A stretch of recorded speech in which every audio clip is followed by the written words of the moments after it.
จ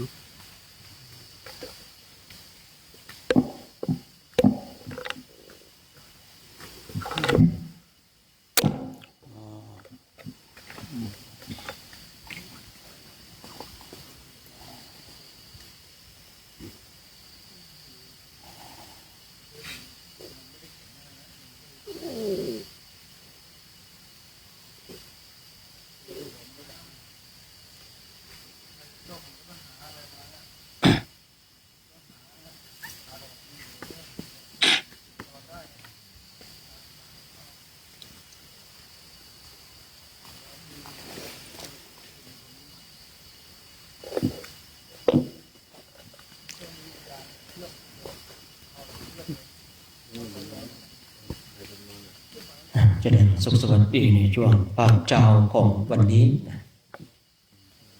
เช้าของวันที่17 พฤศจิกายน 2569 68อยู่เนาะจะไป69อีกแล้วนะจะไปอนาคตอีกแล้วนะในช่วงเช้านี้ก็เป็นช่วงการสร้างบุญและบารมีเนาะจะมีเบาลงเบาเสียงลงหน่อยเนาะ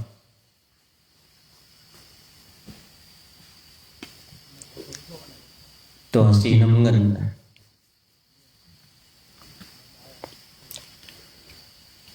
ฉะนั้นเราทั้งหลายก็จะได้มาร่วมกันสร้างบุญและบารมีในช่วงภาคเช้าของวันนี้ในช่วงเช้าอากาศดีๆมาทำจิตใจของเราให้ดีๆเหมือนกับอากาศบางทีอากาศมันร้อนบางทีอากาศมันหนาวอากาศหนาวเนี่ยจิตใจไม่เคยร้อนแต่ถ้าอากาศร้อนเนี่ยจิตใจมันก็จะร้อนตามอากาศเวลาอากาศหนาวเนี่ยจิตใจของเรามันน่าจะเย็นสบายนะแต่ถ้าอากาศร้อนเนี่ยบางทีเนี่ยทำให้จิตใจของเรามันรุ่มร้อนได้นะอากาศก็เป็นสิ่งสำคัญเหมือนกันจึงว่าอุตุสัพพยะอากาศเนี่ยสัพพยะหรือเปล่าดูคนที่อยู่เมืองหนาวก็ดีบุคคลเหล่านั้นเนี่ยก็ยังจะมีจิตใจที่แบบไม่กระตือรือร้นเท่าไหร่นะสบายแต่ใครที่อยู่ในเขตร้อนนี่โอ้ทำอะไรนี่คล่องแคล่วว่องไวอากาศก็เป็นสิ่งที่สำคัญนะท่านทั้งหลายสังเกตดูได้บางทีเวลาหนาวภาวนาดีนะเวลาร้อนหงุดหงิดคนที่เขาขายทำแอร์ขายเขาจับจุดได้นะเขาก็เลยมีแอร์สมัยก่อนไม่มีแอร์มีแต่พัดลมสมัยก่อนอีกทีนึงก็พัดลมก็ไม่มีนะมีแต่พัดอย่างเดียวนะเพราะว่าเขารู้ว่าอากาศมันเปลี่ยนแปลงนะจิตใจของคนมันรุ่มร้อนก็เลยสร้างแอร์ขึ้นมาแต่ความเย็นของแอร์นั้นความเย็นของอากาศนั้นก็นะช่วยได้ในระดับหนึ่งแต่สิ่งที่ช่วยได้ชัดเจนคือธรรมะที่ทำให้จิตใจของเรามันเย็นลงณเวลานี้เราถูกกิเลสทั้งหลาย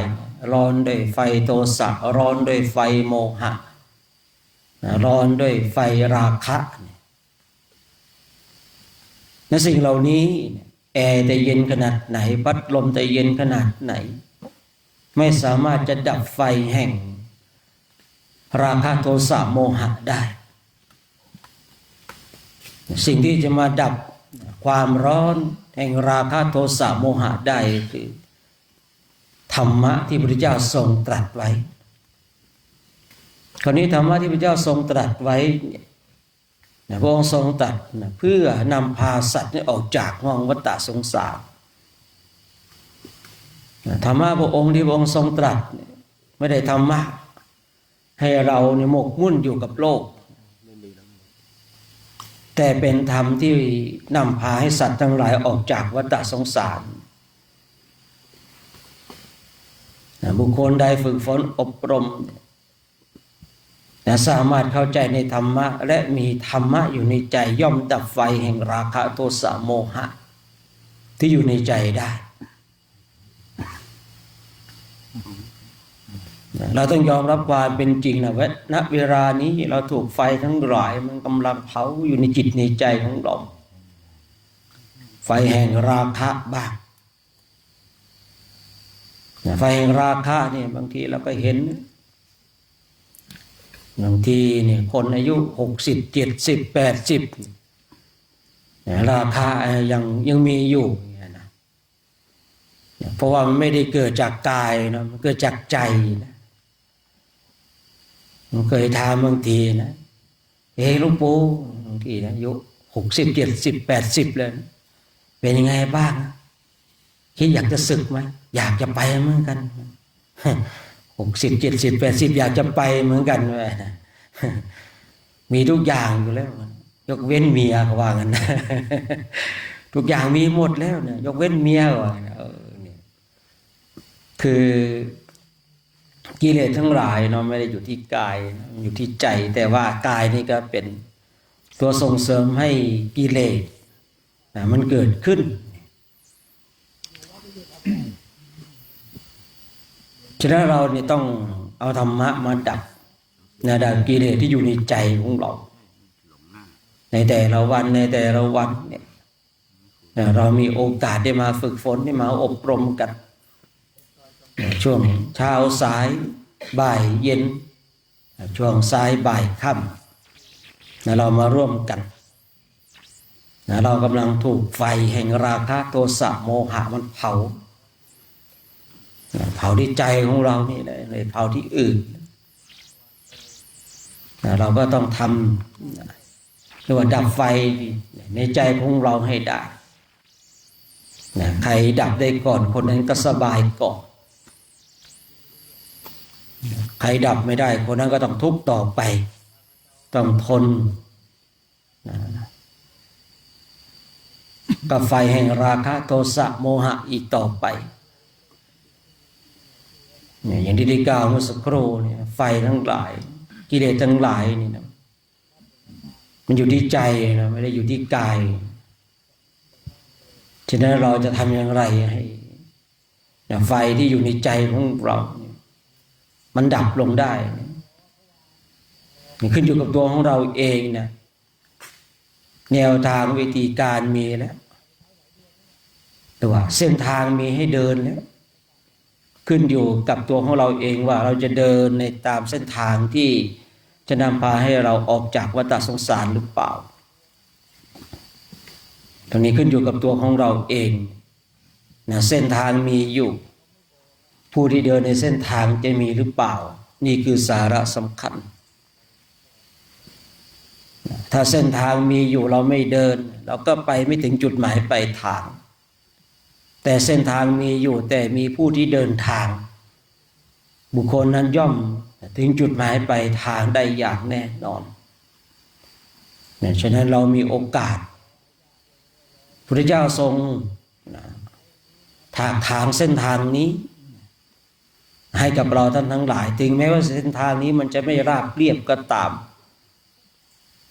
มันขรุขระเพราะเส้นทางนี้เนี่ยกว่าจะมีบุคคลที่เดินอย่างจริงจังมีน้อยเหลือเกินเส้นทางแห่งมรรคผลนิพพานขรุขระเหลือเกินเส้นทางไปนรกมันเตียนเหลือเกินเขาว่าอย่างนั้นนะเมื่อเขาว่าอย่างนั้นแล้วก็มาพิจารณาตามที่เขาว่าก็เป็นจริงเช่นนั้นผู้ที่จะเดินเข้าสู่อริยมรรคอริยผลอุปสรรคมันเยอะเหลือเกินผู้ที่จะทำสิ่งที่ไม่ดีเนี่ยมันง่ายเหลือเกินทางมันเตียนทางมันสบายแต่ทางที่จะไปสู่อริยมรรคอริยผลเนี่ยเยอะเหลือเกินไม่รู้อะไรเป็นอะไรก็ไม่รู้ยิ่งปฏิบัติธรรมกรรมฐานยิ่งมีอุปสรรคเยอะ เยอะแยะไปหมดเลยนะแรกๆปฏิบัติธรรมกรรมฐานเนี่ยดูเหมือนง่ายนะพอตั้งอกตั้งใจในการฝึกในการปฏิบัติเนี่ยโอ้โหอุปสรรคเยอะเหลือเกินผมก็เลยว่าตามที่เขาว่านะทางเส้นทางนี้มันไม่ใช่ราบเรียบไม่ได้โรยด้วยกลีบดอกกุหลาบแต่เส้นทางนี้มันขรุขระเหลือเกินแต่ถ้าเราไปถึงแล้วก็สบายก็เลยทำให้ตนเองคิดว่าเวลาที่เราจะทำความดีเนี่ยนะบางทีมันยากเหลือเกินนะแต่ก็ไม่ใช่ยากจนทำไม่ได้แต่ว่ากว่าจะทำได้เนี่ยบางทีเนี่ยโอ้โหคิดแล้วคิดอีกนะจะทำไปแล้วมันจะดีไหมเวลาที่เราจะทำความดีมันจะคิดว่าทำไปแล้วมันจะดีไหมเราจะได้ประโยชน์อะไรจากการทำแต่เวลาที่เราจะทำความชั่วเนี่ยมันไม่คิดนะมันทำเลยแต่ลองสังเกตดูจิตของเราก็ได้นะบางทีชวนกันมานั่งภาวนาเนี่ยชวนกันมาเดินจงกรมนั่งสมาธิทำไมทำไมระฆังมันดังไวแท้ทำไมนั่งนานแท้ทำไมสวดมนต์นานแท้เนี่ยจิตของเรามันจะต่อต้านสำหรับบางคนบางท่านเรานั่งสมาธิ1 ชั่วโมงนานแท้ไปดูหนังดูละคร1 ชั่วโมงแป๊บเดียวเองทำไมบางทีเราไม่คิดบ้างเวลาที่เราทำสิ่งที่ไม่ดีทำไมไม่พิจารณาเหมือนกับตอนที่เราจะทำสิ่งที่ดีๆเพราะว่าเส้นทางในการสร้างคุณงามความดีอย่างที่กล่าวไว้เนี่ยมันขรุขระเหลือเกินมันไม่ราบเรียบ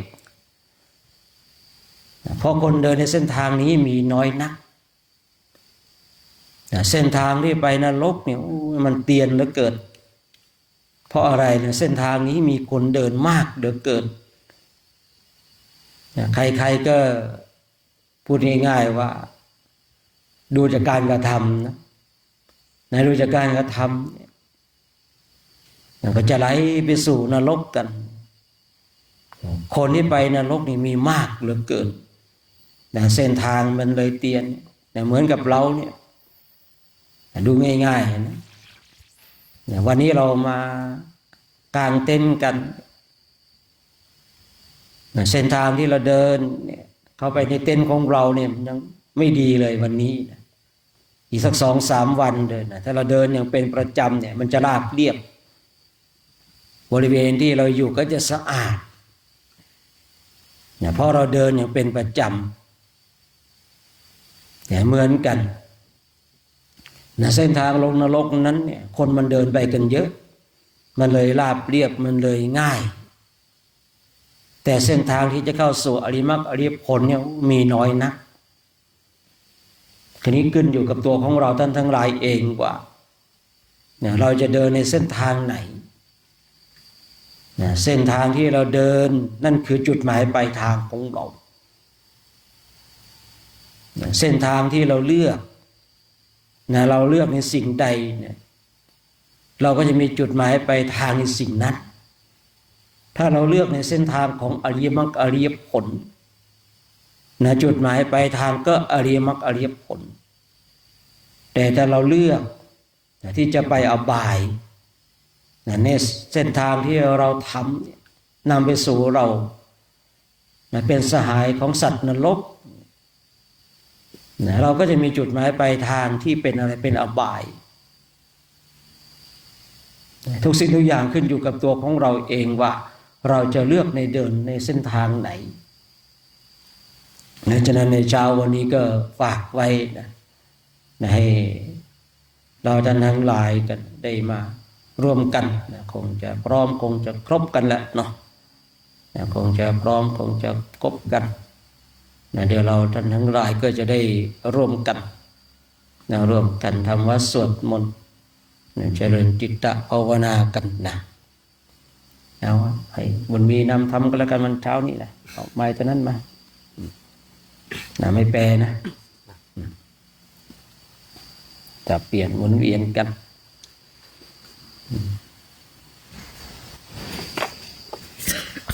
นี่มา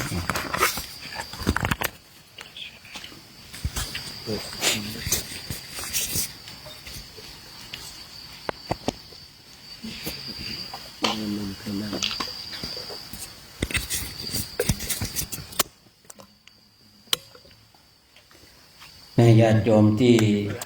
ชมไลฟ์สดอยู่ทั้ง4 ช่องทางเนาะบางคนบางท่านมีพระมาทำอะไรยังไงตอนนี้เนี่ยพระกำลังมาประชุมกันที่วัดดอยเทพนิมิตรตำบลป่าซางอำเภอแม่จันทร์จังหวัดเชียงรายเพื่อเข้าร่วมโครงการจาริกธรรมตามรอยบาทพระศาสดาปีที่12จะได้นำพาพระจาริกธุดงค์ในประเทศไทยในประเทศอินเดียในประเทศเนปาลช่วงนี้เป็นช่วงของการเตรียมความพร้อมมีคณะพระสุสงฆ์ทั้งในประเทศไทยและทางสป.ลาวรวมๆแล้วตอนนี้น่าจะอยู่ในวัดดอยเทพนิมิตรนี่60 กว่าชีวิตว่า70 กว่าชีวิตก็ยังไม่รู้ยังไม่ได้เช็คเลยเนาะฉะนั้นญาติโยมที่ชมได้สดอยู่ก็มาร่วมกันทำวัดสวดมนต์กันในช่วงเช้าของวันนี้เนาะนิมนต์ครับผมครับผมในช่วงต่อไปก็เป็นช่วงของการทำวัดเช้าสวดมนต์เช้านะครับต่อไปนิมนต์พระคุณเจ้าในโครงการจาริกธรรมตามรอยบาทพระศาสดาปีที่12นะครับนั่งคุกเข่าเราจะได้กราบพระรัตนตรัยพร้อมกันแล้วกราบคร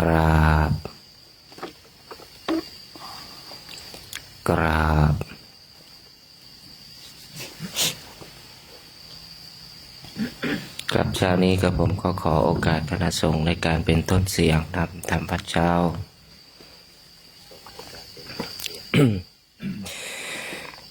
โยโสภะคะวะอะระหังสัมมาสัมพุทโธสวากขาโตเยนะภะคะวะตาธัมโมสุปฏิปันโนยะสะภะคะวะโตสาวกสังโฆธัมมยังภะคะวันตังสัทธัมมังสัสสังฆังอิเมหิสักการะหิยะทาระหังอาโรปิเตหิอภิปูชยามะสาธุโนพันเตภะคะวะสุจิราปรินิพุตโตปิปัจฉิมาชนะตานุตัมปะมานาสะอิเมสักการะทุกขตาปันนาการะภูเตปฏิคันหาตุอัมหะคังที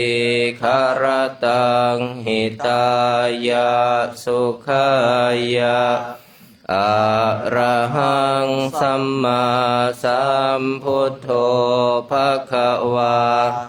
พุทธังภะคะวันตังอภิวาเทมิกราบสวากขาโตภะคะวะตาธัมโมธัมมังนะมัสสามิสุปฏิปันโนภะคะวะโตสาวกสังโฆ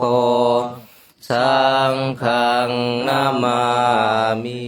กราบ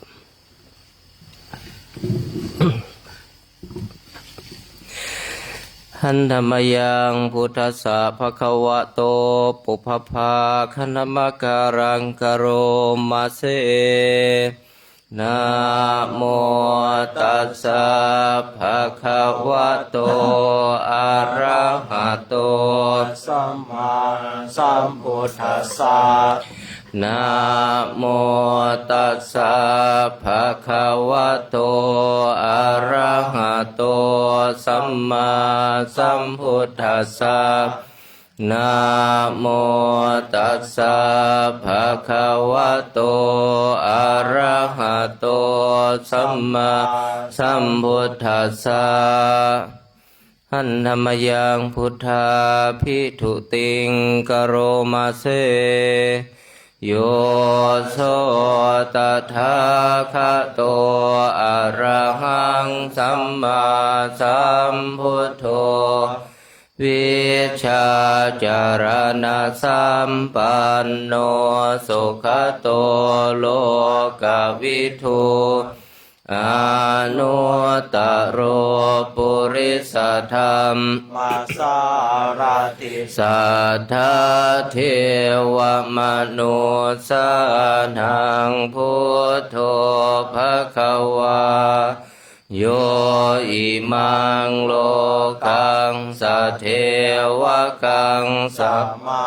ราดันสัพพรหมกังสัจจมานะพรหมนิงปัจฉังสัทเทวมนุสะสยังอภิญญาสัจฉิกาตวะปเวเทสีโยธรรมังเทเสสิอาทิกัลยาณังมันเจกัลลยานังปริโยสานกัลยานังสัทธังสัพพยัญชนะเกวะละปริปุณังปริสุทธังพรามมัจจริยังปะกาเสสิธรรมหังภะคะวันตังอภิปูชยามิตมหังภะคะวันตังศิรสานะมามิกราบหันธรรมยังธรรมาภิทุติงกโรมาเสโยโสสวากขาโตภะคะวะตาธัมโมสันทิฏฐิโกอากาลิโกเอหิปัสสิโกโอปันนยิโกปัจจตังเวทิตาโพ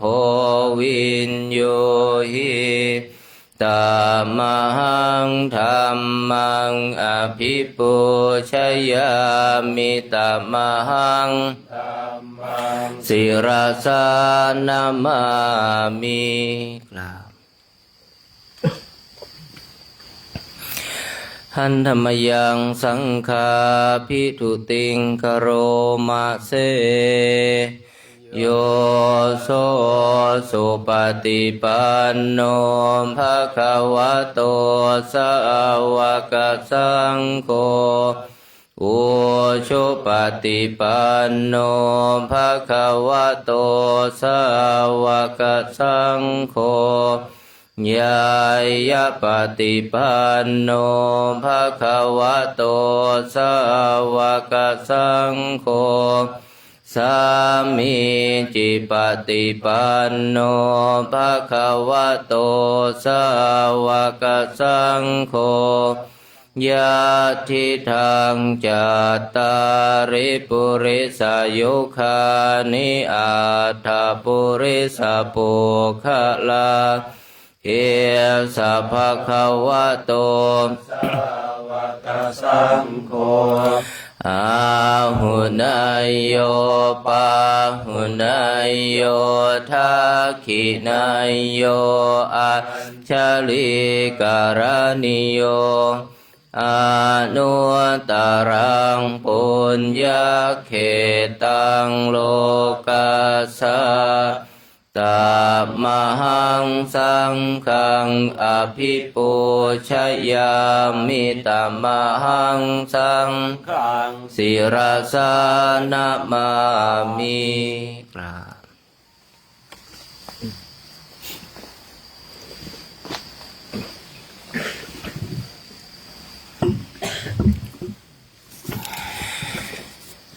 หันธรรมยังสารพันเยนะพุทธมังคลาคาทายโยพนามะเสสัมพุทโธทิปัฏฐาเสโธนิสินโนเจวะมาชิเมโกนทันโยปุพพาเคจาอาคเนยเยจักขาสะโปสาริปุตโตจะทักขิเนหารติเยอุบาลิจาปัญจิเมปิจานันโทพายาเพจักขวัมปติโมคคัลลาโนจะอุตเรอิสานิปิจาราหุโลอิเมโคมังคลาพุทธาสัพเพอิทาปฏิทิตาวันทิตาเตจะอัมเหหิสังเรหิจะปุชิตาเอเตสังอานุภาเวนะสัพพโสทิภวันตุโนอิเจวมาจันทานามาชะเนยยังนามาสัมมาโนรัตนาทายังยังปุญญาภิสันทังวิปุลังอาลาทังตัสสะนุภาเวนะตันตรายโย นะโมตัสสะภะคะวะโตอะระหะโตสัมมาสั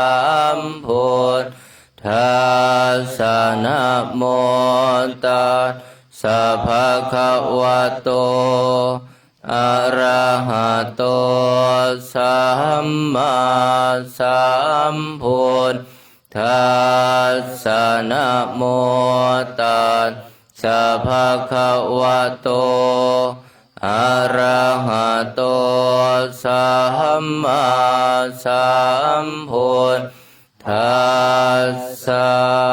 พุทธังสรณังคัจฉามิธัมมังสรณังคัจฉามิสังฆังสรณังคัจฉามิทุติยามปิพุทธะ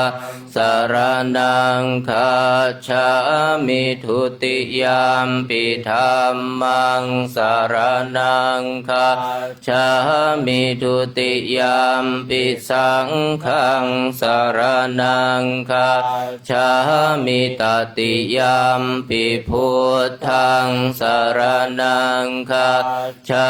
มิตติยามปิธัมมังสรณังคัจฉามิตติยามปิสังฆังสรณังคัจฉา มิสัมพุทเทอัฏฐวิสัญจะทวาทัสสะจะสหัสสะเกปัญจะสัตตสหัสสานินามามิสิรัสสะอะหังเตสังธรรมันจะสังขันจะอะทะเรนะนามามิหังนัมมการานุภาเวนะหันตวาสัพเพอุปัฏฐเวอเนกาอันตรายาปิวินาสันตุอาเสสะโตสัมพุทเทปัจจปัญญาสันจะจตุวิสติสหัสสะเกทัสสะสัตตสหัสสานินามามิสิรัสสะอะหังเตมันจะสังขันจะอาทะเรนะนามามิหังนัมมการานุภาเวนะหันตวาสัพเพอุปัฏฐเวอเนกาอันตรายาปิวินาสันตุอาเสสะโตสัมพุทเทนะวุ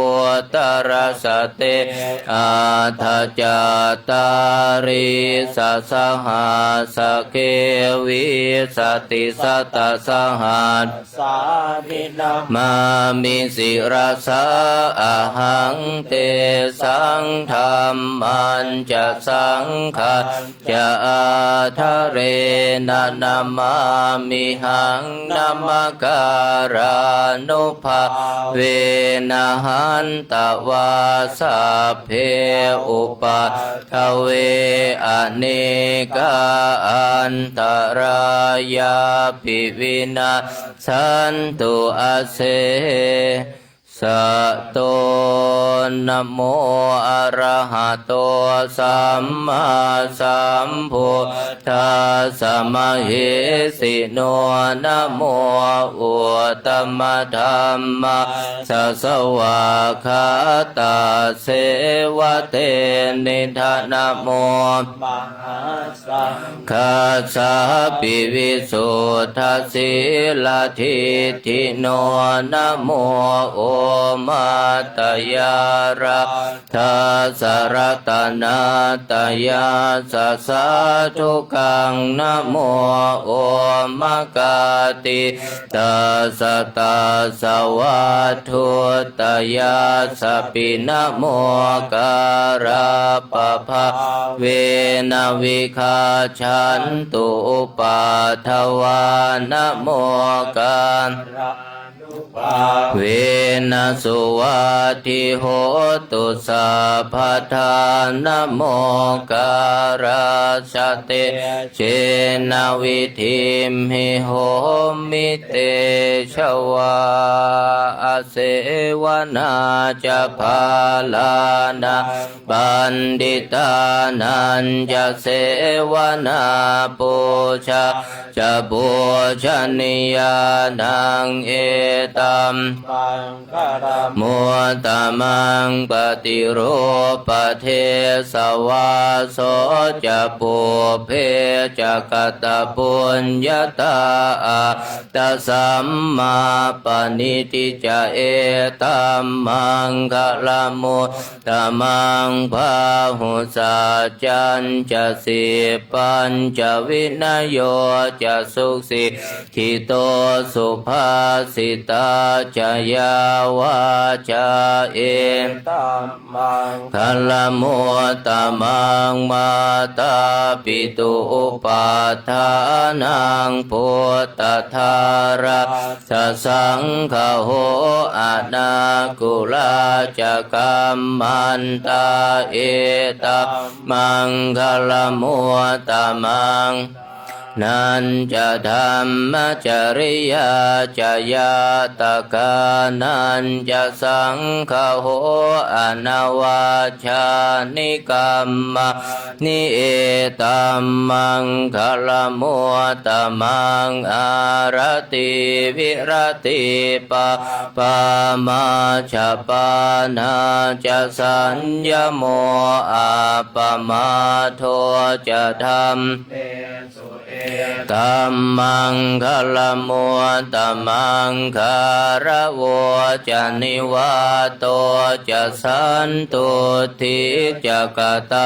ยุตากาเลนะธรรมาสวนังเอตัมมังคลมัวตมังขันติจะโสวจะสตาสมนานะสนังเลนะธรรมาชากาชาเอตัมมังคลมุตตมังตะโพจะพรหมจริยัญจะอริยสัจจานาทัสสนังนิพานาสัจฉิกิริยาจะเอตัมมังคลมุตตมังพุทธัสสะโลกธัมเมหิจิตังยาสนคัมปติอโศกังวิราชังเอตัมมังคลมุตตมังเอตาทิสานิกาตวานัสสะภะธรรมปราชิตาสัพพะทัสโสทิงคาชันติตันสังมังคลมุตตมันติกรณียมาทกุสะเลนะยันตาสันตังปะทังอภิสัมเมจะสะโกอุชุจะสุหุชุจะสุวะโจจะสมุนโดอนัตติมานิสันตุสะโกจะสุภโรจะอาปกิจโจจะสันลาหุกโวติสันชานิปโคจะอาปะคาโพกุเลสุอนันดุกิโทนะจะโคทังสมาจะเรกินจิเยนะวินโยปะเรอุปวัฏยงสุขิโนวาเคมิโน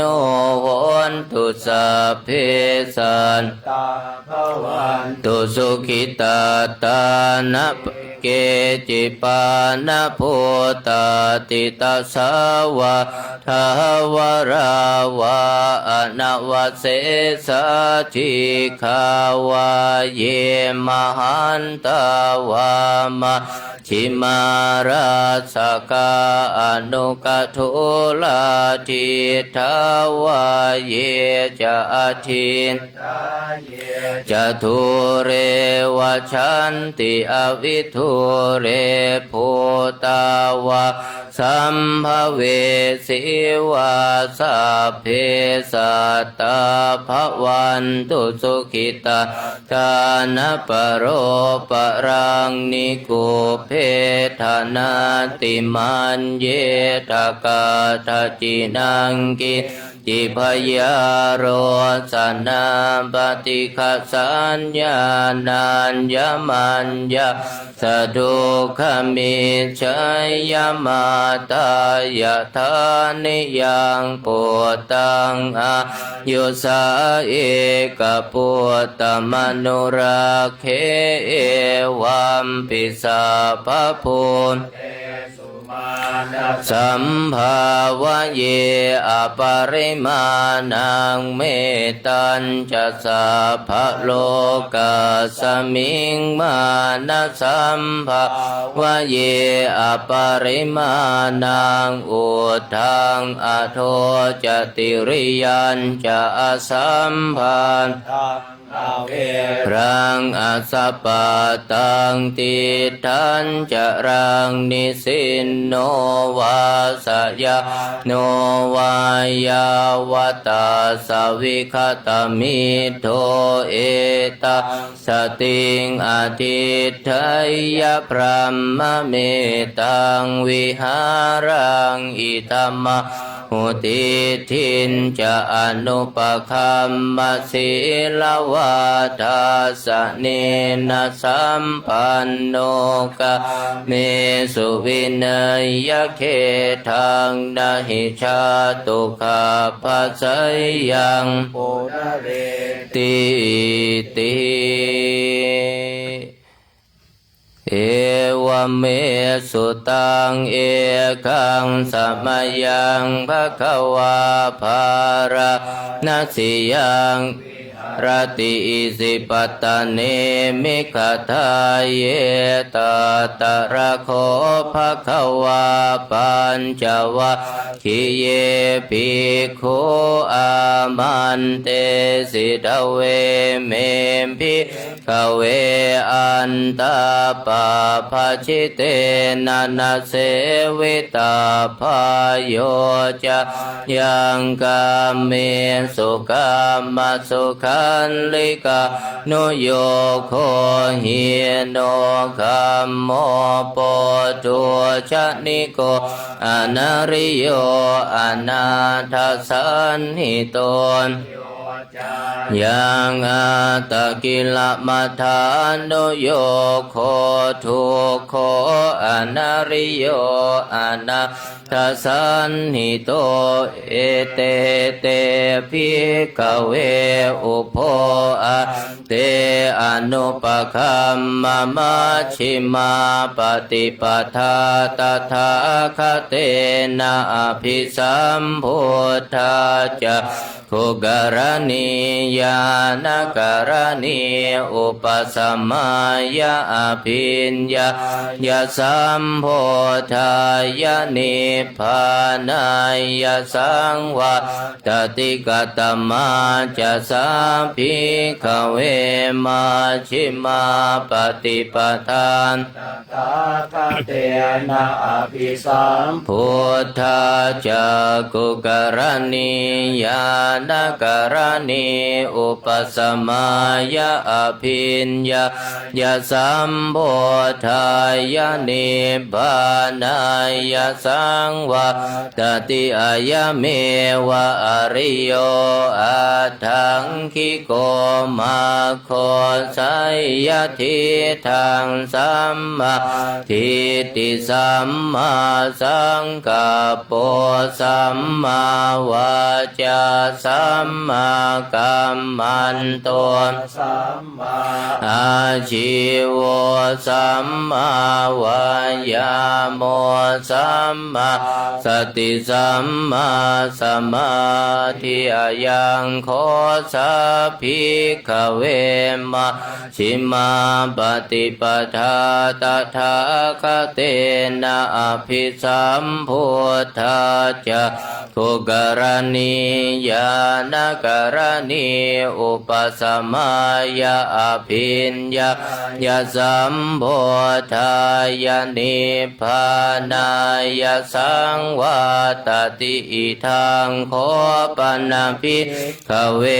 ดุขังอริยสัจจังชาติปิทุกขาชาราปิทุกขามรณะปิทุกขังโสกปริเทวทุกขโทมานะสุปายาสาปิทุกขาอาปิเยหิสัมปโยโคทุก โคปิเย หิวิปโยโคทุกโคยัมปิชังนาลปฏิตัมปิทุกขังสังคิเตนะปัญจุปาทานขันธาทุกขาอิทังโคปนะภิกขเวดุขสมุทัยโยอริยสัจจังยายังตัณหาโปโนภวิกา นาทิราคะสหคตาตาตระตาตราภินันดิเนสยทิทังคามตัณหาภวตันวิภวตัณหาอิทังโคปนะภิกขเว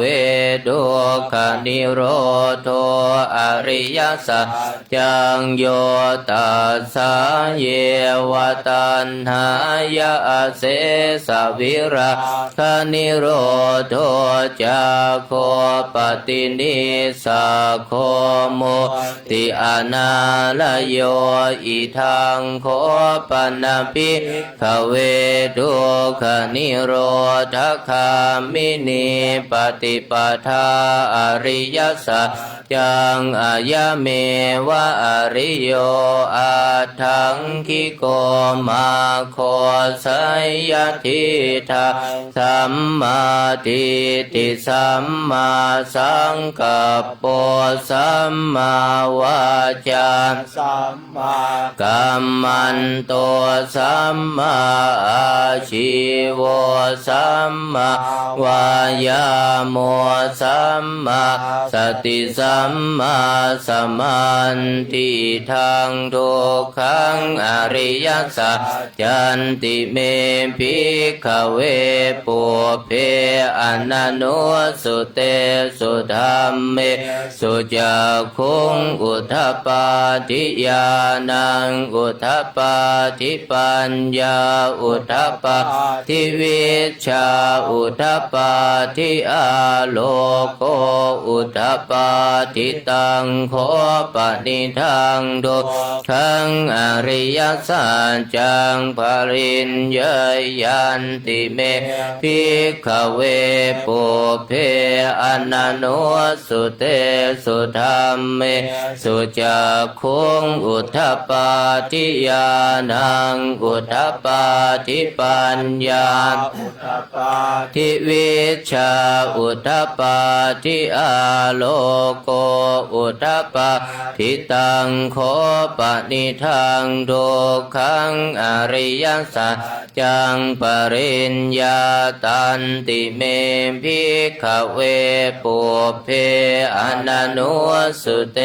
สุธัมเมสุจักขุงอุทธปาทิญาณังอุทธปาทิปัญญาอุทธปาทิวิชชาอุทธปาทิอาโลโกอุทธปาทิอิทังทุกขสมุทัยโยอริยสัจจันติเมภิกขเวปุเพอนันโนสุเตสุธัมเมสุจักขุงอุทธปาทิญาณังอุทธปาทิปัญญาอุทธปาทิวิชชาอุทธปาทิอาโลโกอุทธปาทิตังโคปนิทังทุกขสมุทัยโยอริยสัจจังปหาตาพันติเมภิกขเวปุเพอนันโนสุเต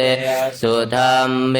สุจักขุงอุทธปาทิญาณังอุทธปาทิปัญญาอุทธปาทิวิชชาอุทธปาทิอาโลโกอุทธปาทิตังโคปนิทังทุกขสมุทัยโยอริยสัจจังปหินันติเมภิกขเวปุเพอนันโนสุเตสุธัมเมสุจักขุงอุทธปาทิญาณังอุทธปาทิปัญญาอุทธปาทิวิชชาอุทธปาทิอาโลโกอุทธปาทิอิทังทุกขนิโร โทอริยสัจจันติเมภิกขเวปุเพอนันโนสุเตสุธัมเมสุจักขุงอุทธปปาทิญาณังอุทธปปาทิปัญญาอุทธปปาทิวิชชาอุทธปปาทิอาโลโคอุทธปปาทิตังโคปนิทังทุกขนิโรโธอริยสัจจังสัจจิกาตาพันติเมภิกขเวปุเปอนันโนสุเตสุธัมเมสุจักขุงอุทธปปาทิญาณังอุทธปปาทิปัญญาอุทธปปาทิวิชชาอุทธปปาทิอาโลโกอุทธปปาทิตังโคปนิทังทุกขนิโรโธอริยสัจจังสัจจิกตันติเมภิกขเวปุเปอนันโนสุเตสุธัมเมสุจักขุงอุทธปปาทินังอุทธปปาทิปัญญาอุทธปปาทิวิชชาอุทธปปาทิอาโลโกอุทธปปาทิอิทังทุกขนิโรธคามินีปฏิปทาอริยสัจจันติเมภิกขเวปุเพอนันโนสุเตสุธัมเมสุจักขุงอุทธปปาทิญาณังอุทธปปาทิปัญญาอุทธปปาทิวิชชาอุทธปปาทิอาโลโคอุทธปปาทิตังโคปนิทังทุกขนิโรธคาปฏิปทาอริยสัจจังภาเวตาพันติเมภิกขเวปุเพอนันโนสุเตสุธัมเมสุจักขุงอุทธปปาทิญาณังอุทธปปาทิปัญญาอุทธปปาทิวิชชาอุทธปปาทิอาโลโคอุทธปปาทิตังโคปนิทังทุกขนิโรธคามินีปฏิปทาอริยสัจจังภาวิตันติเมภิกขเวปุเปอนันโนสุเตสุธัมเมสุจักขุงอุทธปปาทิญาณังอุทธปปาทิปัญญาอุทธปปาทิวิชชาอุทธปปาทิอาโลโคอุทธปาทิยาวกีวันจะเมภิกขเวอิเมสุจตุสุอริยสัจเจสุเอวันติปริวัตังดาวะตัสสะการังยะถาภูตังญาณทัสสนังนัสสุวิสุทธังอโหสิเนวตาวะหังภิกขเวสเทวะเกโลเกสมาระเกสพรหมมณพรามณิยาปัจฉายสเทวมนุสายอนุตตรังสัมมาสัมโพธิงอภิสัมพุทโธปัจจัญญาสิงยโตจะโคเมภิกขเวอิเมสุจตุสุอริยสัจเจสุเอวันติปริวัตังดาวาตัสสะการังยะถาญาณทัสสนังสุวิสุทธังอโหสิอัฏฐาหังภิกขเวสเทวะเกโลเกสมาระเกสพรหมเกสัสมณพราหมณิยาปัจฉายสเทวมนุสายอนุตตรังสัมมาสัมโพ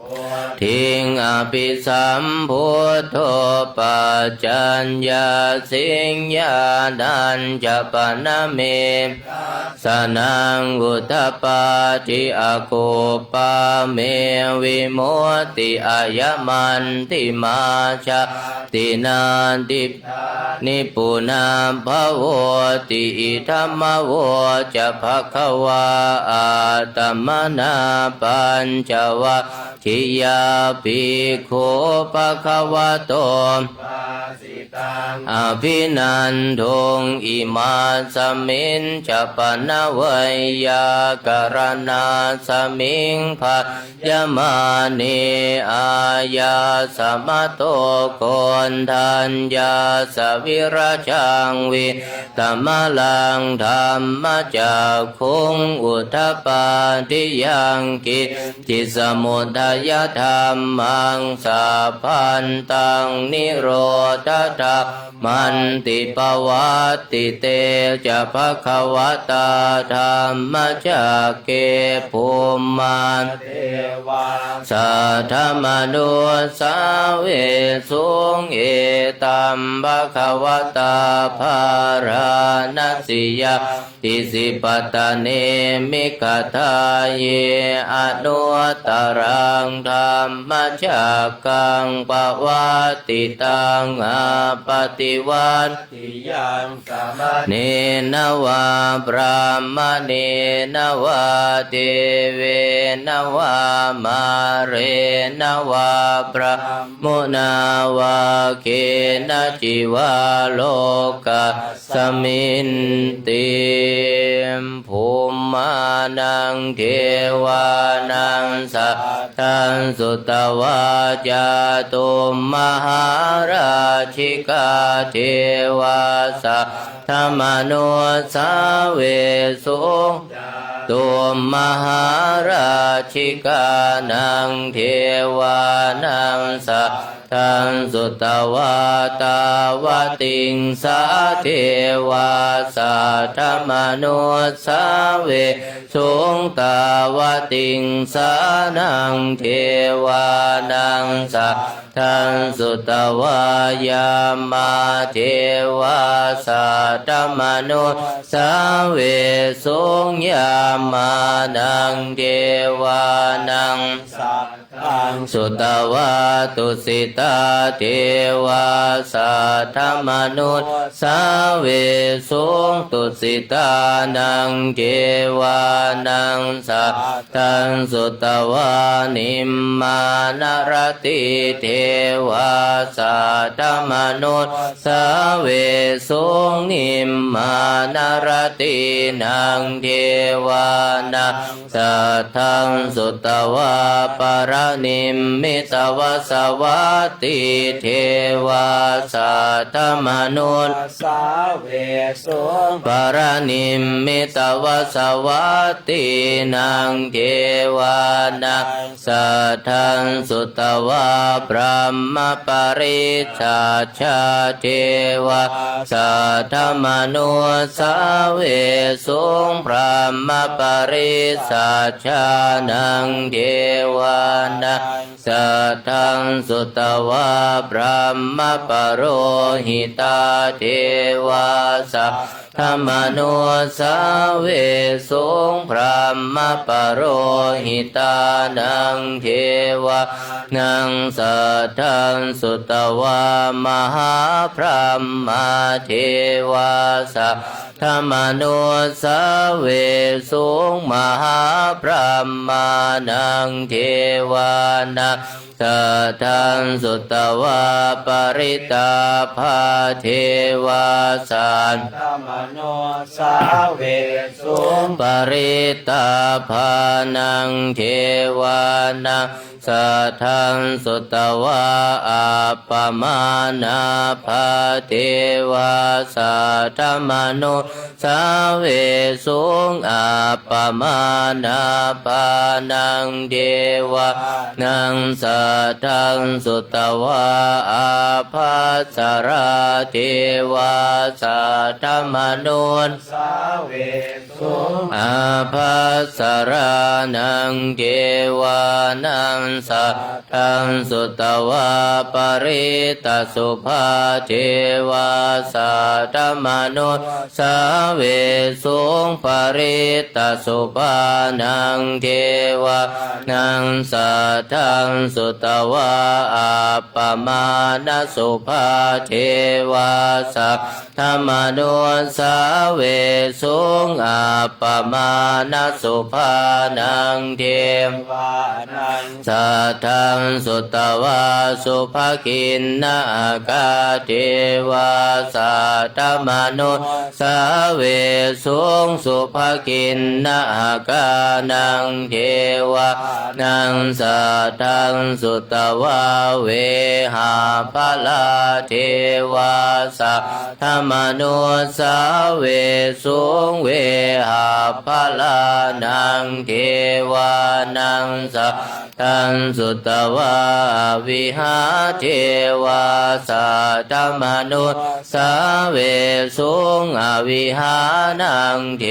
วานังสัทธังสุตวาอัตตาปาเทวาสัทธมนุสสาเวสุงอัตตาปานังเทวานังสัทธังสุตวาสุทัสสะเทวาสัทธมนุสสาเวสุงสุทัสสะนังเทวานังสัทธังสุตวาสุทัสสิเทวาสัทธมนุสสาเวสุงสุทัสสินังเทวานังสัทธังสุตวาอากนิตกาเทวาสัทธมนุสสาเวสุงเอตัมภควตาภารนัสสิยังอิสิปตเนมิคทาเยอนุตตรังธรรมจักกังปวัตติตังอาปฏิวัติยังสมเนนวาพรามเนนวาเทเวนวามาเรนวาพรหมโมนาวาเกนะจิวาโลกัสสมินติอิติหะเตนะคะเนนะเตนะโมเตนะยาวะพรหมโลกัสสะโทอาภุคสิอายัญจะตัสสะหาสิโลกัทธาตุสังกัมปิสัมปะกัมปิสัมปะเวทิอาปมาโนจะโอราโอภาโสโลเกปาตุระโหสิอติกัมเมวะเทวานังเทวานุภาวังอัฏฐโคภควาอุทานังอุทาเนสิอัญญาสิวัตโพโกนทัญโยวัตโพโกนทัญโยติอิทิทังอายาสมะโตโกนทัญญาสะอัญญาโกนโยตเววนามังอาโหสิติเมตตายภิกขเวเจโตวิมุตติยาอาเสวิตายาภาวิตายาภาหุลิกตายายานิกตายาวาตุกตายาอนุทิตายาปริจิตายาสุสมาราธายาทัสสานิสังสาปฏิกังขากตเม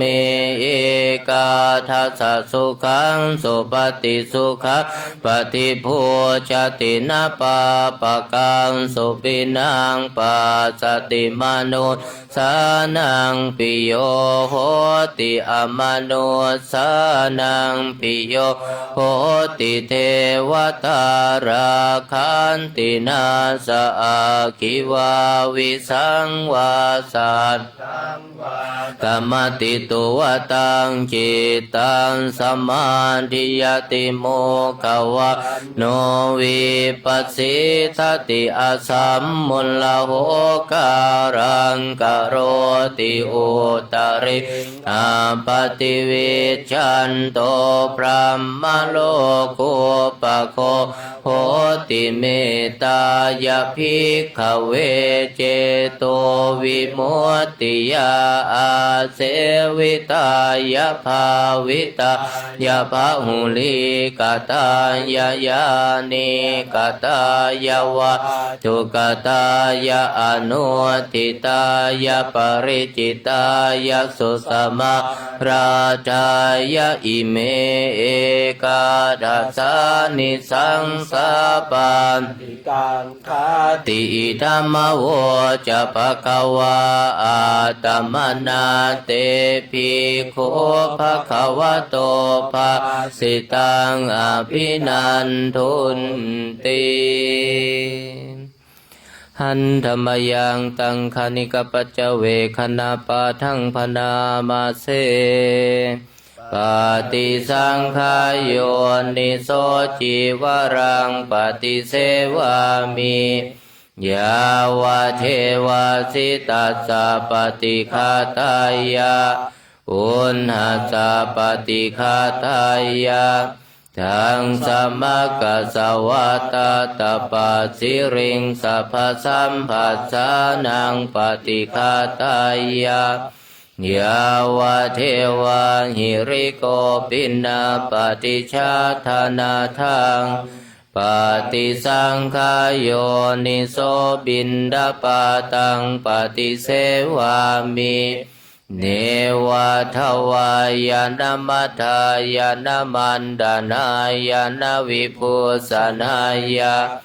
ยาวะเทวาอิมัสสกายาสัทธิติยายาปานายาวิหิงสุปารติยาพรหม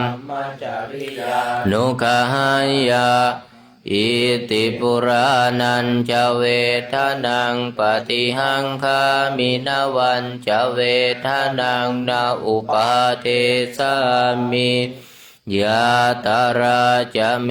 ภวิสติอนวัชชตาจะภะสุวิหารโรจติปฏิสังขายโยนิโสเสนาสนังปฏิเสวามิยาวะเทวสิตัสสะปฏิฆาตายะอุณหัสสะปฏิฆาตายะ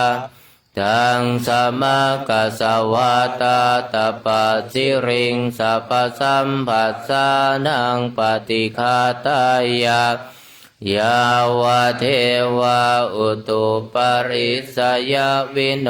ทนังปฏิสัลลานารามาทังปฏิสังขายโยนิโสกิลานะปัจจยเพ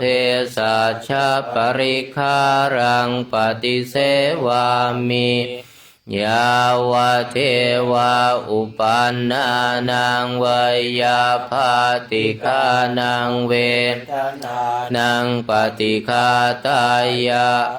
อาภยาปัชชาปรมัตตายาติหันธรรมยังปฏิทานาคาทายโยพนามะเสยะเทวตาสันติวิหารวาสินีทุเปคะเรโพธิคะเรตาหิงตาหิงตาธรรมทานินาภวันตุปุชิตังโสติกโรนเตทวิหารมันดาเรเทราจามัญชานวกาจะภิกขโวสารามิกาฐานปฏิอุปาสกาข ขามาจะเทสานิขามาจะอิสราสัพพานาโพตาสุขิตาภวันตุเตภูชาเยปิจาอันดาสัมภวาสังเสทชาตาอัทโวปปาติกานิยานิกังธรรมวรังปฏิจจเตสัพเพปิทุกขาสักการนตุสังขยังทาตุจิรังสตังธัมโมธัมมัทธราชปุคลาสังโฆโหตุสมาโควะอัฏฐายะจหิตายะจาอัมเหราคันตุสัทธัมโมสัพเพปิตัมมัจจาริโนพุทธิงปะปุเนยยามะธัมเมอริยปเวทิเตปัสสันนาโหนตุสัพเพปิปานิโนพุทธัสสะสะเนสัมมาทารังปเวชันโตกาเลเทโวปวัสสตุยะสัตตานังสมิทังเนตุเมธานิงมาตาปิตาจะอัตราชังนิจังราคันติพุตตะกังเอวังธรรมเมนะราชาโนปัจฉังราคันตุสัพพทาพุทธาราธนานังธัมมาราธนานังสังฆาราธนานังอัปปมาโนพุทโธอัปปมาโนธัมโมอัปปมาโนสังโฆนะโมพุทธายะนะโมธัมมายะนะโมสังฆายะพุทโธเมนะโธธัมโมเมนะโธ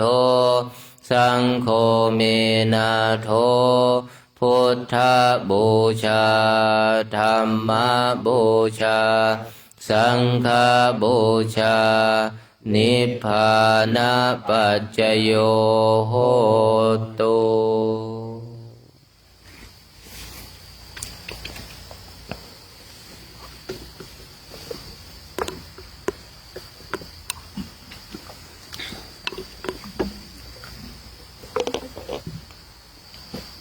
หลังจากที่เราได้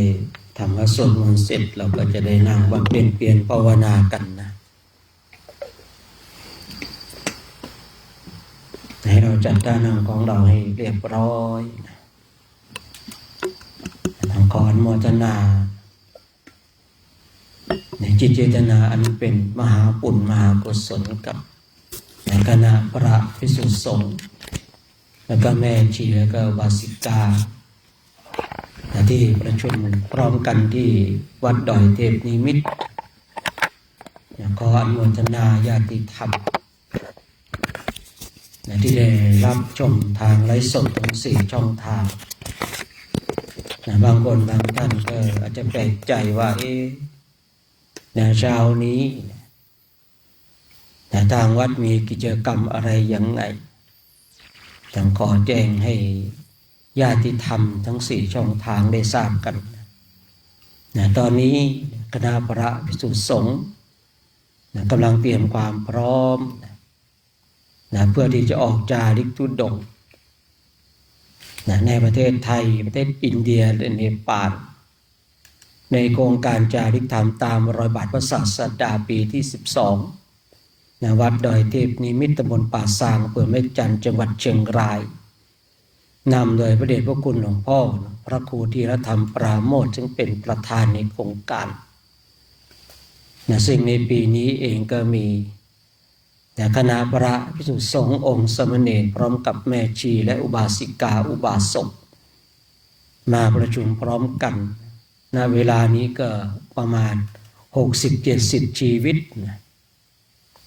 แจ้งข่าวให้ญาติธรรมที่ชมและสดได้ทราบกันบางคนบางท่านก็แปลกใจ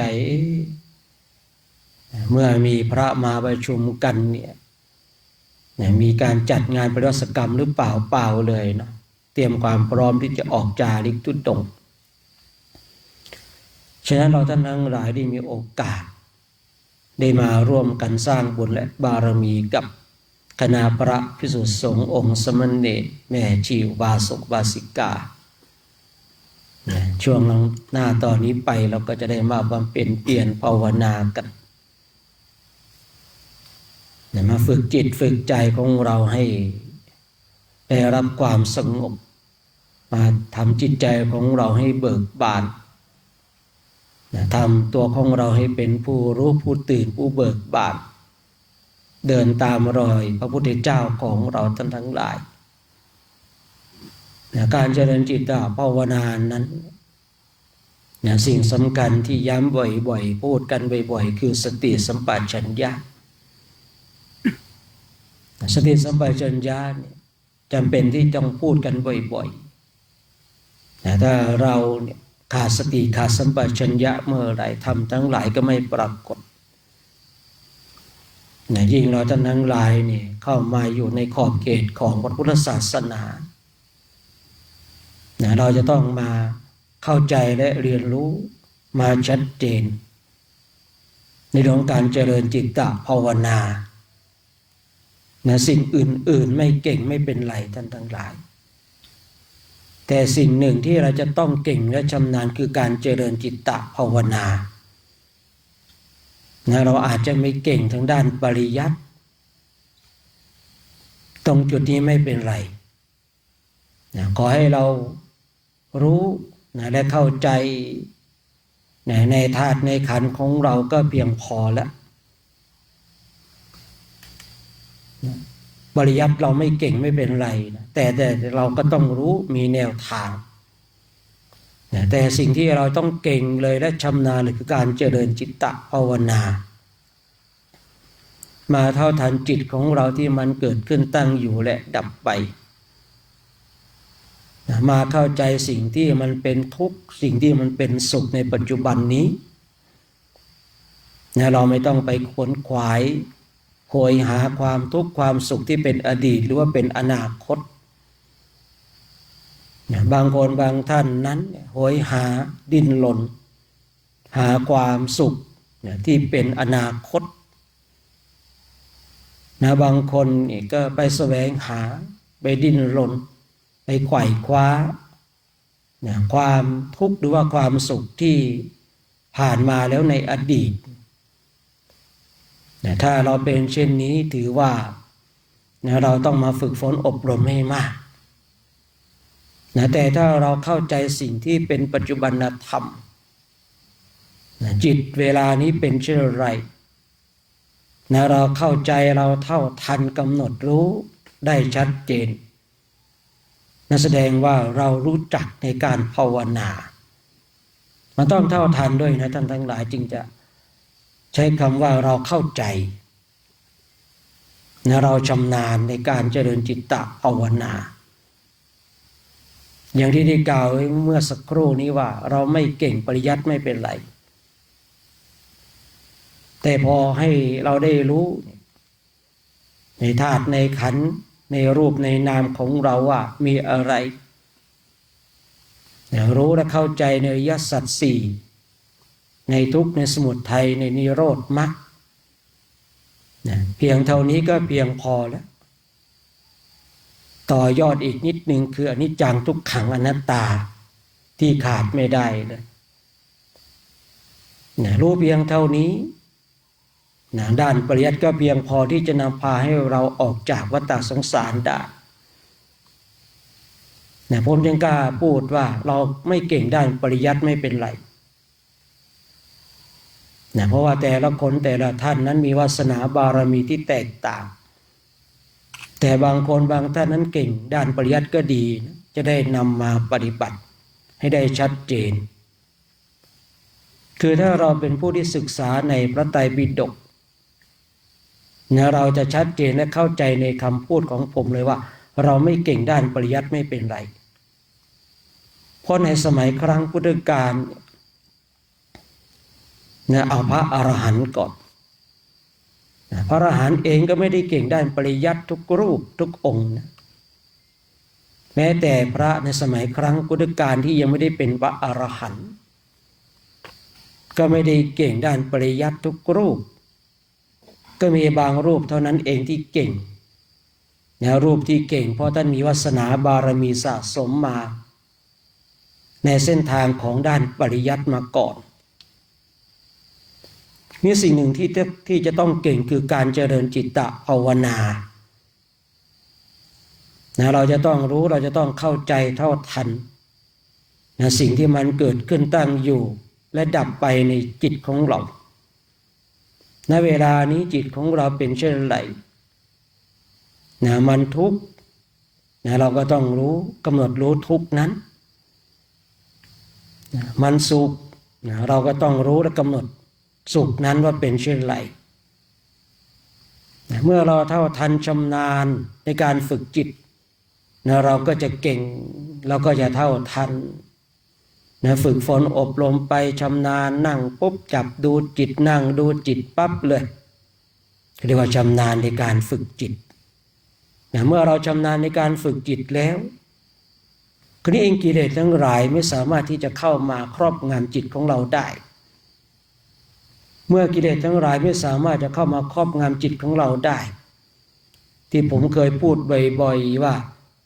นะเราไม่รับกิเลสใหม่นะแต่กิเลสที่เก่าก่อนที่มันอยู่ในจิตตสันดานของเรายังมีอยู่เราไม่เพิ่มเติมกิเลสใหม่แต่กิเลสที่มันนอนเนื่องอยู่จิตตสันดานของเรายังมีอยู่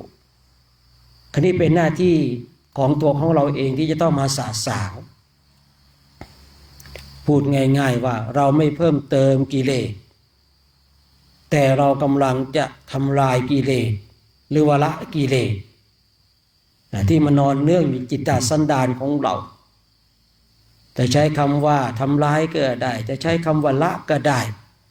แต่บทสรุปจะทำอย่างไรให้จิตของเรามันสะอาดปราศจากมลทิน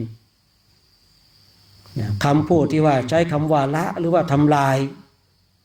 อาจจะมีคนทั้งหลายบอกว่ามันทำลายไม่ได้กิเลสมันละไม่ได้แต่บทสรุปแห่งคำพูดคือทำอย่างไรก็ได้ที่จะทำให้จิตของเรามันปราศจากมลทินให้มันขาวสะอาดณเวลานี้จิตของเรามันเศร้าหมองด้วยกองกิเลสทั้งหลายมันถูกกิเลสทั้งหลายครอบงำทำให้จิตของเรามันเศร้าหมองเมื่อจิตของเราเศร้าหมองแล้วเราก็ลองพิจารณาดูว่าเป็นเช่นไรเมื่อใดก็ตามที่จิตของเราเนี่ยถูกกิเลสทั้งหลายครอบงำมันเศร้าหมองความสว่างไสวมันก็ไม่ปรากฏนะเหมือนกับพระจันทร์ในวันเพ็ญถ้ามีเมฆมีหมอกเข้ามาปกปิดความสว่างของพระจันทร์ในวันเพ็ญก็จะหายไปแต่ถ้าไม่มีเมฆไม่มีหมอกเราก็จะได้ชื่นชมยินดีกับความสว่างไสวพระจันทร์ในวันเพ็ญฉันใดก็ฉันนั้นจิตของเราเองก็เหมือนกันเนี่ยมันถูกกิเลสทั้งหลายถ้าเราไม่มีสติไม่มีสัมปชัญญะไม่เท่าทันกิเลสที่มันจรเข้ามามันก็จะมาปกปิดมันก็จะทำให้จิตของเราเศร้าหมองเมื่อมันทำจิตของเราเศร้าหมองแล้วเราเนี่ยเปรียบเสมือนเป็นผู้ที่ออกห่างจากอริยมรรคอริยผลแต่ถ้าว่าจิตของเรามันสว่างไสวมีสติมีสัมปชัญญะเท่าทันกับอารมณ์ทั้งหลายเราขึ้นชื่อว่าเรากำลังเดินเข้าสู่อริยมรรคอริยผลสิ่งสำคัญเราท่านทั้งหลายต้องย้อนกลับมาดูตัวของเราว่าเราชำนาญในการฝึกจิตมากน้อยขนาดไหน เมื่อเราชำนาญในการฝึกจิตนั่งไว้แล้วก็ภาวนาไปนะอย่างที่ได้กล่าวไว้ว่าอย่าไปทิ้งคำวงบริกรรมถ้าเรายังไม่ชำนาญถ้าเรายังไม่ชัดเจนแต่ถ้าเราชำนาญชัดเจนแล้วนั่งแล้วก็ดูนะดูจิตของเราเนี่ยแต่บางทีเรานั่งดูแล้วจิตของเรามันก็ไม่กระเพื่อมมันไม่รับผัสสะเมื่อจิตของเราไม่กระเพื่อมจิตของเราไม่รับผัสสะจิตของเรามันก็อยู่ในความว่างเปล่านะสังเกตดูได้นะสังเกตดูได้นะบางช่วงบางขณะจิตของเราก็เข้าสู่ความว่างเปล่าเพราะมันไม่มีเรื่องนึกคิดไม่มีเรื่องปรุงแต่งทั้งบุญและบาปนะแต่ถ้าจิตของเรามันปรุงแต่งนึกคิด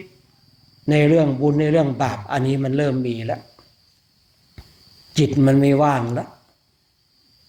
แต่เมื่อจิตมันไม่ว่างเนี่ยมันก็ขึ้นอยู่กับตัวของเราเองว่ามันจะปรุงแต่งในเรื่องใดในเรื่องบุญหรือว่าในเรื่องบาปถ้าเราเป็นลักษณะเช่นนี้ว่าจิตไม่ว่างแต่ถ้าจิตของเราว่างเนี่ยมันจะปราศจากความนึกคิดมันไม่มีทั้งบุญทั้งบาปก็เลยจิตว่างบุคคลที่นั่งดูจิตก็จะชัดเจนก็จะเห็นความว่างเปล่าของจิตแต่ถ้าว่าเรานั่งดูจิตแล้วเนี่ยบางทีเราก็จะเห็นจิตของเราเนี่ยมันไม่ได้ว่างเลยเดี๋ยวมันก็คิดเรื่องบุญบ้างเดี๋ยวมันจะคิดเรื่องบาปบ้างเดี๋ยวมันก็ปรุงแต่งไปกับสิ่งต่างๆนานามากเหลือเกินเมื่อเราท่านทั้งหลายมาได้ยินได้ฟังตรงจุดเนี้ยมันก็จะชัดเจนเลยว่าเราฝึกฝนอบรมมาถึงวันเนี้ยเราเคยเห็นความว่างเปล่าของจิตหรือเปล่าถ้าเราเคยเห็นความว่างเปล่าของจิตผมมีความเชื่อว่าเราเป็นผู้ที่โชคดีแล้วที่เรายังเห็นความว่างเปล่าว่าจิตของเรามันปราศจากเครื่องร้อยลัดถึงแม้ว่าจะเป็นชั่วขณะหนึ่งก็ตามนะเราก็จะได้รู้เราก็จะได้ชัดเจนว่าความว่างเปล่าของจิตที่ปราศจากเครื่องร้อยลัดทั้งบุญและบาป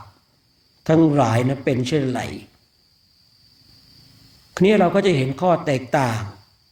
ระหว่างจิตของเราที่มันปราศจากเครื่องร้อยลัดกับจิตที่มันมีเครื่องร้อยลัดมากเหลือเกินว่าเป็นเช่นไรคือทุกสิ่งทุกอย่างเนี่ยเราจะเข้าใจชัดเจนได้เราต้องมีข้อเปรียบเทียบอย่างที่ผมเคยคุยว่าอย่าไปดูถูกสมาธิระหว่างจิตที่มีสมาธิกับจิตที่ไม่มีสมาธิเนี่ยถ้าบุคคลที่เคยได้สมาธิเขาจะรู้เลยว่าผลแห่งการที่ตนเองเนี่ยยังจิตของตนเองให้มีสมาธิเป็นเช่นไรเมื่อจิตของตนเองปราศจากสมาธิเป็นเช่นไรย้อนกลับมาเราก็จะชัดเจนเลยว่าระหว่างจิตที่มันปราศจากเครื่องร้อยลัดกับจิตของเราที่มีเครื่องร้อยลัดมากเหลือเกินเนี่ยมันเป็นเช่นไรเราก็จะเห็นข้อแตกต่างตรงจุดนี้คราวนี้เมื่อเราเห็นข้อแตกต่างระหว่างจิตที่มันปราศจากเครื่องร้อยลัดกับจิตที่มีเครื่องร้อยลัดเนี่ยคราวนี้เราก็จะเลือกในเส้นทางของเราเองว่าเราจะทำอย่างไรกับตัวของเราดีถ้าเราเห็นประโยชน์เห็นคุณค่าแล้วเราก็พยายามที่จะฝึกฝนอบรมให้จิตของเราเนี่ยปราศจากเครื่องร้อยลัดทั้งบุญและบาปคือในเส้นทางของอริยมรรคอริยผลนะเมื่อถึงจุดหนึ่งแล้วเราต้องทิ้งทั้งบุญและบาปให้จิตของเราเนี่ยเป็นผู้ที่ว่างเปล่าจากบุญและบาปแต่ก่อนที่เราจะเดินเข้าสู่อริยมรรคอริยผลเนี่ยมันเป็นช่วงเก็บเกี่ยวนะเก็บเกี่ยวในเรื่องของการสร้างบุญและบารมี ฉะนั้นย้อนกลับมาตรงจุดที่ว่าเมื่อเราเห็นข้อแตกต่างนะระหว่างจิตของเราที่ปราศจากเครื่องร้อยลัดทั้งหลายกับจิตของเราที่มีเครื่องร้อยลัดเราก็จะเห็นเลยเวลาที่จิตของเราไม่มีเครื่องร้อยลัดมันมีความสุขมีความสงบมีความร่มเย็นมันเบิกบานมันอาถรรพ์ในธรรมแต่เวลาที่จิตของเรามีเครื่องร้อยลัดมีความโลภมีความโกรธมีความหลงจิตใจของเรามันมีแต่ความทุกข์เพียงชั่วขณะหนึ่งทุกข์นั้นก็ปรากฏเพียงชั่วขณะหนึ่งทุกข์หรือว่าสุขมันก็ปรากฏได้เหมือนกัน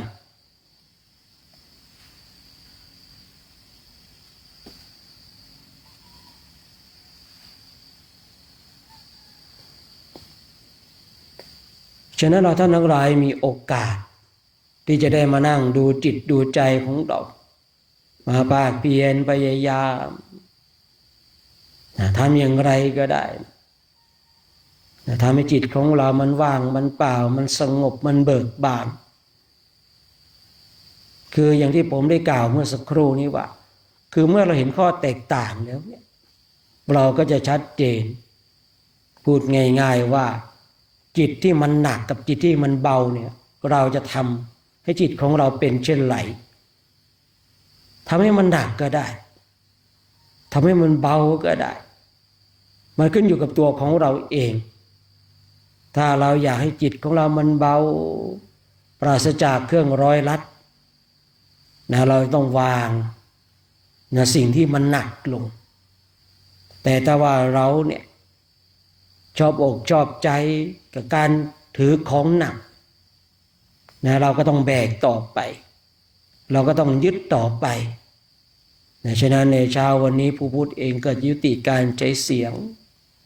นะเพื่อให้เราท่านทั้งหลายได้นั่งบำเพ็ญเพียรภาวนากันสักระยะหนึ่งนะจนกว่าจะได้เวลาในการแผ่เมตตาตอนนี้เรานั่งบำเพ็ญเพียรภาวนานั่งดูจิตดูใจนั่ง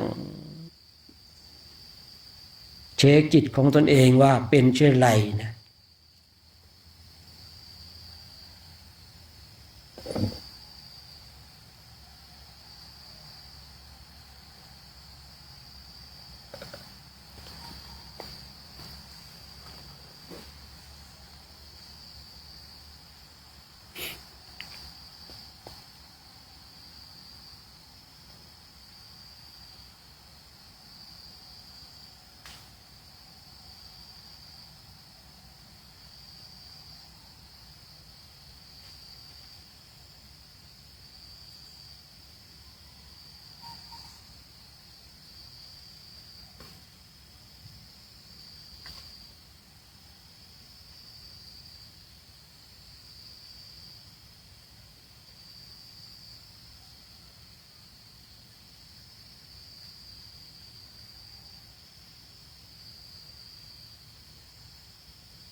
การ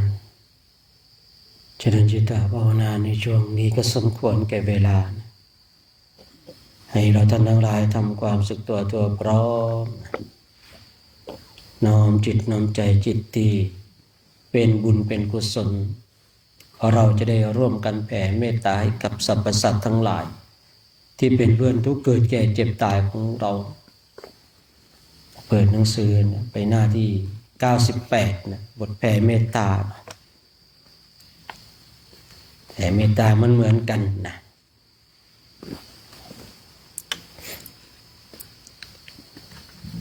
สัพเพสัตตาอาเวราโหนตุขอสรรพสัตว์ทั้งหลายทั้งปวงที่เป็นเพื่อนทุกข์เกิดแก่เจ็บตายด้วยการทั้งหมดทั้งสิ้นจงเป็นสุขเถิดอย่าได้มีเวรต่อกันและกันเลยอาพยาปัชชาโหนตุจงเป็นสุขเถิดอย่าได้พยาบาทเบียดเบียนซึ่งกันและกันเลยอานิคาโหนตุจงเป็นสุขเถิดอย่าได้ความทุกข์กายทุกข์ใจเลยสุขีอัตตานังปริหารันตุจงมีแต่ความสุขกายสุขใจรักษาตนให้รอดพ้นจากทุกโทษเวรภัยอันตรายทั้งปวงจงทุกทั่วหน้าเถิดกาตังปุญญาภารังไมหังสาเพภากิภวันตุเตขอสรรพสัตว์ทั้งหลายทั้งปวงเหล่านั้นจงเป็นผู้มีส่วนได้เสวยผลบุญที่ข้าพเจ้าทั้งหลายได้บำเพ็ญแล้วนี้เถิด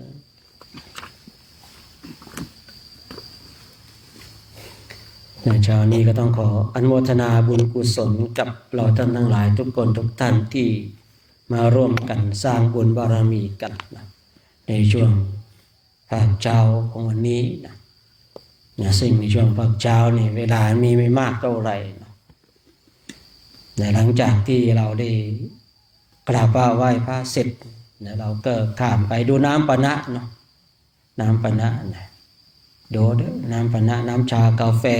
ลงน้ำปะนะก็นิมนต์พิจารณาตามอัธยาศัยยังไงก็ช่วยดูแลน้ำในกาด้วยนะหม้อต้มน้ำร้อนด้วยนะถ้าไม่ก็หมดอดด้วยนะยังไงช่วยกันดูแลนิดนึงเวลาที่เรานั่นก็เปิดเมื่อเช้าอาจารย์นิดบอกว่าไปเสียบน้ำร้อนน้ำหมดเลยดีไม่ไหม้นะถ้าไหม้ก็หมดแล้วอดด้วยนะไหม้แล้วหมดอดด้วยยังไงก็ช่วยกันเนาะเพราะว่าเป็นของเราเป็นของรุ่นพี่ของเราเนี่ยบางปีก็คณะพระร่วมกันซื้อถวายนะยังไงก็ช่วยกันดูแลนิดนึงนะครับผมเนาะวันนี้ก็พอสายหรือว่าฉันข้าวอิ่มแล้วเนาะใครต้องการหมวกต้องการถุงเท้าต้องการเสื้อก็มาเบิกกันเนาะเพราะว่าบางรูปบางองค์ไม่ได้เตรียมมาเนาะแต่ถ้าบางรูปบางองค์เตรียมมาแล้วก็เพียงพอก็ไม่ต้องเบิกเนาะสำหรับบางรูปบางองค์ที่ไม่มีหรือว่ามีแล้วมันยังหนาวอยู่ก็เพิ่มเติมได้นะครับผมแต่เอาไปใช้นะอย่าไปทิ้งนะนี่คือพูดง่ายๆว่าไม่ใช่ตรณีนะแต่เสียดายของคืออยากจะให้เราเอาไปใช้กันนะบางรูปบางองค์นี่ไอตอนเขาถวายก็อยากจะได้นะอยากได้แต่ไม่ได้เอาไปใช้อย่างเงี้ยนะครับผมเพราะว่า เนี่ยลมหนาวมันเริ่มมาแล้วนะปีนี้ก็คงคาดว่าคงจะเจอทั้งหนาวเจอทั้งฝนนะไม่รู้ว่าลูกหลานพญานาคมาเยอะหรือเปล่าไม่รู้ปีนี้นะทางสปลาวเนี่ยนะถ้าเอามาเยอะเราก็เจอฝนนะลูกหลานพญานาคมากันเยอะหรือเปล่าก็ไม่รู้นะถ้ามาเยอะก็นาคก็ให้น้ำเยอะเนาะแต่ถ้าว่ามาน้อยก็ไม่เจอนะขึ้นอยู่กับพวกเราท่านทั้งหลายเองว่าเป็นลูกหลานพญานาคมากน้อยขนาดไหนนะแต่ฉะนั้นก็ฝากไว้นะครับผมหลังจากที่เรากราบพระไหว้พระเสร็จก็ดูน้ำชากาแฟดูน้ำปานะอะไรยังไงก็ว่ากันไปเนาะเดี๋ยวเกิดระฆังดัง8:30น.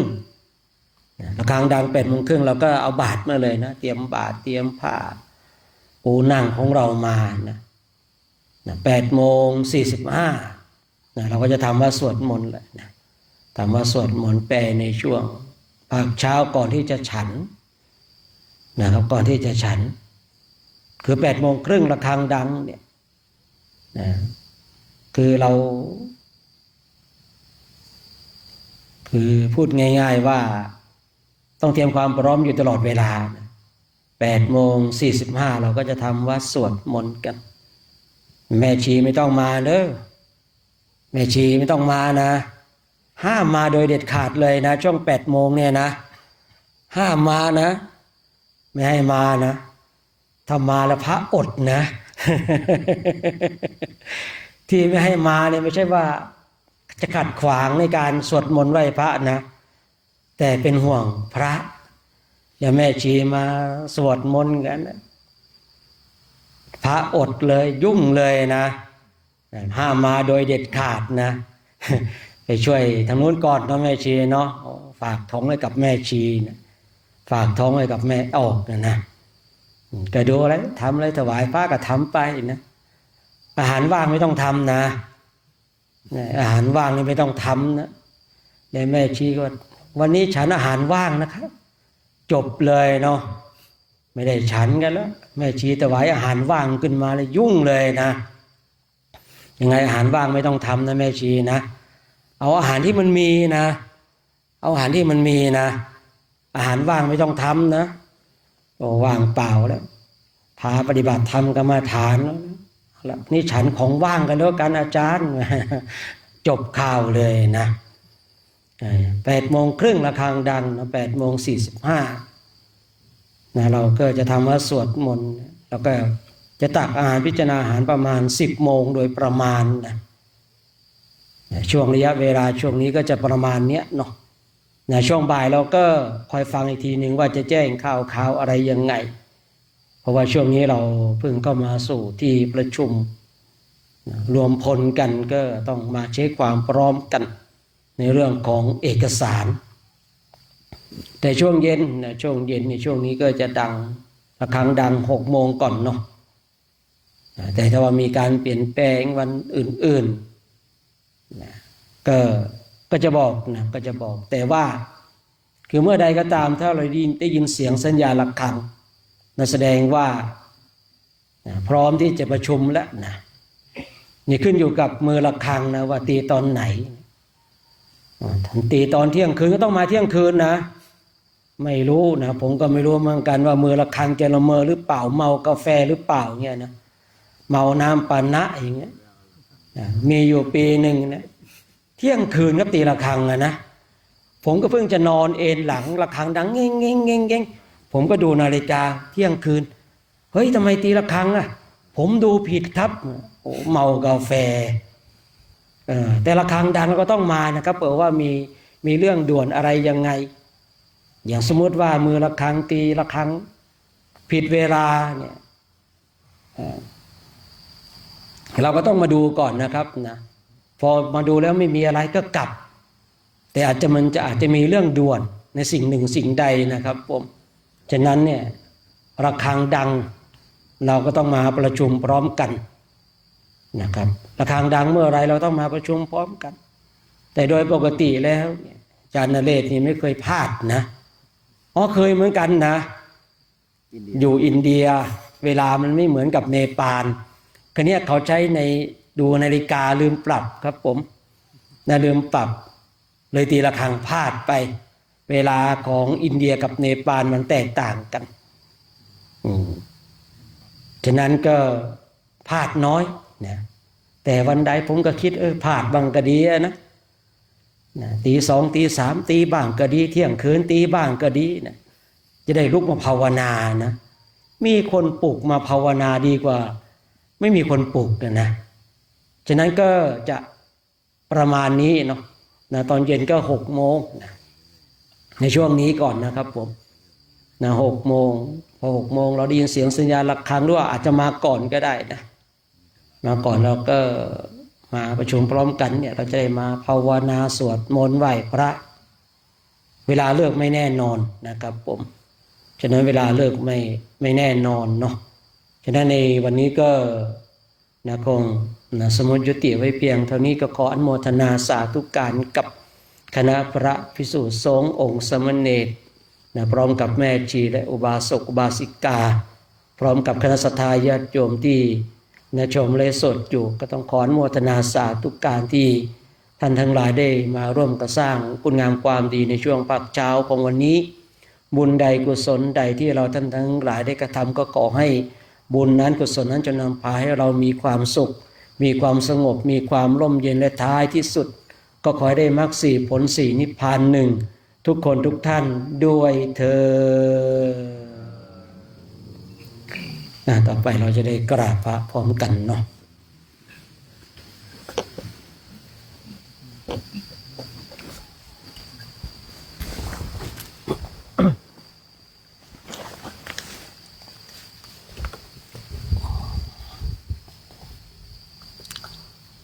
อะระหังสัมมาสัมพุทโธภะคะวาพุทธังภะคะวันตังอะภิวาเทมิสวากขาโตภะคะวะตาธัมโมธัมมังนะมัสสามิสุปฏิปันโนภะคะวะโตสาวกสังโฆสังฆังนามามิมหาตาปิโตโคนะอะหังวันทามิโคโรอุปัชฌาย์อาจาริยาคุณาอะหังวันทามิน้อมจิตน้อมใจกราบคุณครูบาอาจารย์พร้อมกัน3 ครั้งนะพร้อมแล้วกราบกราบกราบมีคำสามารถมาป่ะมีป่ะไม่มีนะครับสาธุนะกราบตามทำวินัยเนาะสาธุสามเณรแม่ชีพร้อมแล้วกราบกราบกราบกับนิมนต์นะครับผมนะใครจะไปบิณฑบาตก็ไปเด้อ